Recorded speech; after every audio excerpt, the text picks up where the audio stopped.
একটা কথা কি জানেন, মাছ যদি ভালো হয় না তো মাছের ঝোলও ভালো হয়। এই মাছগুলো কিন্তু বেশ বড় সাইজ। এটা হলো দেশি একটা রুই মাছ।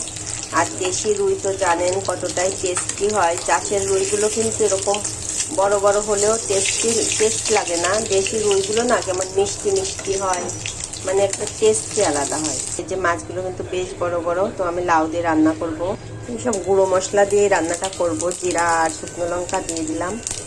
তো লাউগুলো কিন্তু আমি একটু নুন দিয়ে অল্প অল্প আঁচে সেদ্ধ করে নিয়েছি। তো লাউটা তো বাত্তি হয়ে গেছে। তো এই বাত্তি লাউ রান্না করা খুবই বিরক্তিকর।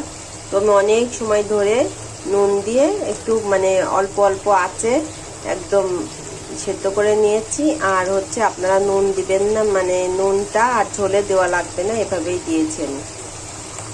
ধনিয়া জিরা গুঁড়ো দিয়ে দিলাম, একটু মাছের মশলা দিয়ে দিলাম। তো আর কোনো মশলা কিন্তু দিব না। আর কাঁচা লঙ্কা দিয়ে রান্নাটা করব।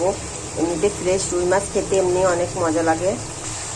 আপনারা খেয়াল করেছেন আমি কিন্তু তেলে দিয়ে কষাইনি। তো এইভাবেই আমি কষে নেব। কষে নিয়ে আমার যতটা পানি লাগবে দিয়ে দিব। নুন কিন্তু আমি একবারেই দিয়েছি আমার আন্দাজ মতো, আর আমি নুন দেবো না। মাছেও নুন আছে, লাউয়ের মধ্যেও নুন আছে। তাই মশলা কষে সুন্দর গন্ধ বেরিয়েছে, তেল উঠে গেছে। এবার আমি কী করবো, মাছ দিয়ে দিব। মাছ দিয়ে সাথে সাথে ঝোলগুলোও দিয়ে দিব।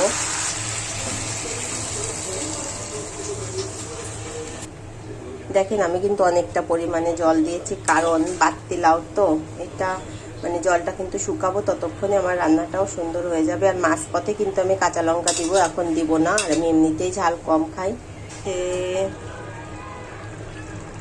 যে হয়ে গেছে মাছের ঝোল।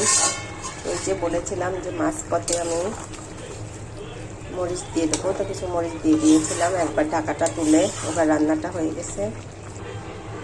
এই যে আমার রান্না রেডি। বাজ বাকি।